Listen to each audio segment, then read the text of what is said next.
Picking back up with Chapter 6, we're going to talk about what are called quantum numbers, and specifically we're going to look at those that describe what are called shells and subshells. All right, so we know that electrons are in orbitals, and if you really want to, you can solve what's called the Schrödinger equation, and you can obtain an equation that describes that orbital, and it is shown here at the bottom. This is ridiculously complicated, right? There is so much here. There's maybe some recognizable math. We got some factorials, some exponents, but there's a lot of variables that we would need to learn. There's also some equations that are hidden in here. So it's kind of layered stuff. It's just really complicated. And more importantly, it's so mathematical, it doesn't give any sort of chemical insight that's really what we care about. So instead, what we want to do is look over here and we can see there's N, L, and M. And if we look on the right-hand side, those letters do show up. So these are what are called quantum numbers. And the whole idea of a quantum number is a number that has a value that is related to the property of, or the actual orbital shape, the actual equation of the orbital, but it's going to be easier to deal with, and it's going to inform what the orbital looks like. So instead of talking about the actual equations, what we're going to do is talk about the numbers that go into the equations and how that affects what the orbital looks like, and that kind of stuff, what comes out the back end. So if I want to describe an electron, I need 4 quantum numbers. Every single electron requires 4 quantum numbers to be completely described. What the orbital is, where the electron is, all that kind of stuff, characterizing that state. We need 4 of them. So we'll work our way through what those 4 types of numbers are and what their values can be. So the first quantum number is the principal quantum number, which is a lowercase n. Usually you see it italicized. You can see I forgot to right here. It's not always going to be italicized. That's kind of generally true for quantum numbers, that usually they are italicized, but a lot of times people don't, or in different contexts, don't italicize them. Or bold kind of stuff, one or the other, just kind of indicate it's a special value. So the principal quantum number, which is little n, describes the shell where the electron is located. So this idea of calling it a shell, this is the first thing, the first indication we see at the point of these quantum numbers is not only going to be to describe what the orbital is, but they're also used as kind of an address for where the electron is. So we're going to kind of organize the arrangement or the distribution of electrons in an atom using these different kind of organizational groupings, and shell is the largest grouping. So, you know, electrons can be in shell 1, 2, 3, whatever. And so n, the possible values of n is any positive integer. N can be 1, 2, 3, 4, 5, 6, keeps going, sky's the limit. And so we've actually seen this before in the Bohr model. Energy only depended on n, right? There was one possible value, just n, you know, it was 1, 2, 3, whatever, the orbits that he was counting. And so it's the same idea of, you know, the kind of the closest level and then so on and so on. We know there's a little more structure to it than that, but we can certainly see what it looks like. All right, the second quantum number is the angular momentum quantum number. The angular momentum quantum number has the symbol of L. Technically, it's just a normal italicized L, but I cannot draw that or write that, so I use a swoopy L. So the swoopy L is always going to mean the angular momentum quantum number. You'll note this has kind of come to other parts of my life. When I write L's, I use swoopy L's now, but that is from this quantum number. This describes the subshell where the electron is located. So N was the shell. That would be something like state that the electron is located in. Subshell would then be something along the lines of, say, city, right? So that's the city where the electron is located in. It's a lower level of organization, smaller, there are fewer things in it, subshell. The possible values of L depend on the shell that you're talking about. So what is the value of N determines what the possible values of L can be. So L goes from 0 up to n minus 1. And you count those up by 1, so 0, 1, 2. So whatever the value of n is, you subtract 1. That is the maximum possible value for L. And the lowest possible value for L is going to be 0. So you can have a 0. So if we want to look at some examples of kind of this translation or of what that all looks like, we can see that we start off with, say, n equals 1. That's our lowest possible value for 1. So L goes from 0 up to n minus 1. if n is equal to 1, 1 minus 1 is 0. So L goes from 0 up to 0. So there's just 0.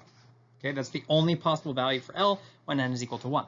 Our translation of that is that there is one subshell in the first shell. N equals 2. Now 2 minus 1 is 1. So L can be either 0 or 1. That means there's two possible values for L. That means there are two subshells in the second shell. N equals 3. Now L can go up to 0, 1, or 2. 2 is 3 minus 1. So that means there are 3 subshells in the third shell. Okay, so in that third shell, there are 3 total possible subshells. All right, so subshells are named with specific letters corresponding to particular values of L. So this is where our L quantum number has numerical values, 0, 1, 2, 3, whatever. But there's going to be an interpretation of this where we're going to take, say, L equals 0, and we're just going to call it S. Okay, so there is a letter that corresponds to values of L. So L equals 0 is S, L equals 1 is P, L equals 2 is D, and L equals 3 is F. You will note these are totally not alphabetical. There's nothing about it, but these are the most commonly used symbols. These are going to be the most helpful for you to learn. These symbols, the name, the SPDF, come from experimental results. So for example, S means sharp, P means principal. So they correspond to results from taking, heating up atoms and seeing the lines that come out. Some of the lines were sharp, some of the lines were the principal lines, those sorts of ideas. SPDF, those are going to be the most helpful that we're going to use most oftenly between 0, 1, 2, 3, SPDF. After you hit L equals 3, you go to 4, 5, 6. You can keep going. There are symbols for these higher values of L, G, H, I. They just go alphabetically. We're not really going to use those. Those aren't really commonly used in stable atoms. If you start to get up into looking at those excited states, when you put the atom, say, in a flame, G, H, and I start to matter. Or doing some other fancier things, those matter. But for the most part, we're not going to use those that much. But it is possible. We have explanations for how these things work. Okay, so the purpose of doing that translation is we want to be able to combine subshell symbols to make names of subshells. Okay, so for example, I have n equals 2 and L equals 1. So those would be two values for my quantum numbers. And so the L characterizes the subshell, right? So you know how we could say it is the L equals 1 subshell in the second shell, but that's really clunky. And in general, we prefer not to use that language. Instead, we call it the 2p subshell. So the purpose of using these letters is to name the subshells that are indicated by the L quantum number. So 2p subshell, 2 in front means you're in the second shell. You know that n equals 2. P always means L equals 1. So you put them together. You've basically combined this whole long statement out here into just n equals 2, L equals 1, 2p. Okay? If say n is equal to 3 and L equals 0, we'd call that 3s. Or n equals 3 and L equals 1, we call 3p. Right? So we can go through these sorts of analyses. N equals 2 and L equals 0 is 2s. So one of the things you'll note is that when we have that L equals 0, it's always s and s. Right? So that letter always has the same interpretation for the L quantum number, independent of the number that's in front of it, that n quantum number, which is the shell. So there's always s subshells in any given shell. It doesn't matter which one you're in. All right, so we want to be able to get some practice going from these quantum numbers into my subshell designation. So n equals 3 and L equals 2, n equals 2 and L equals 1, n equals 4 and L equals 0, n equals 4 and L equals 3. So we've got paired of possible quantum number combinations. That's the long form interpretation. I want to take those and turn them into a subshell name. So if I want to do it, I know that n, the two pieces of information are n and L. N, the shell, is just the number. That number stays.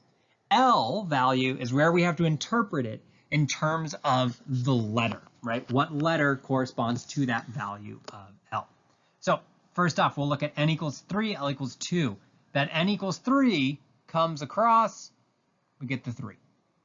Then the L equals 2, we interpret, that gives us the D. So N equals 3 is the 3, and then the L equals 2 is the D. So anytime we have a D, we know that L equals 2. So we'd call that the 3D subshell. N equals 2 and L equals 1, well, we're going to keep, we could saw previously, we just keep, whoopsies, we keep that number for the number, and then we just need to interpret L equals 1. And L equals 1 is P, so that is a 2P. N equals 4, we keep the number. We need to interpret L equals 0, so that is S. So this is called 4S. N equals 4, again, we keep that. L equals 3, we need to interpret the letter. L equals 3 is F. We note it's still 4F because the N has the same value, so that all stays the same.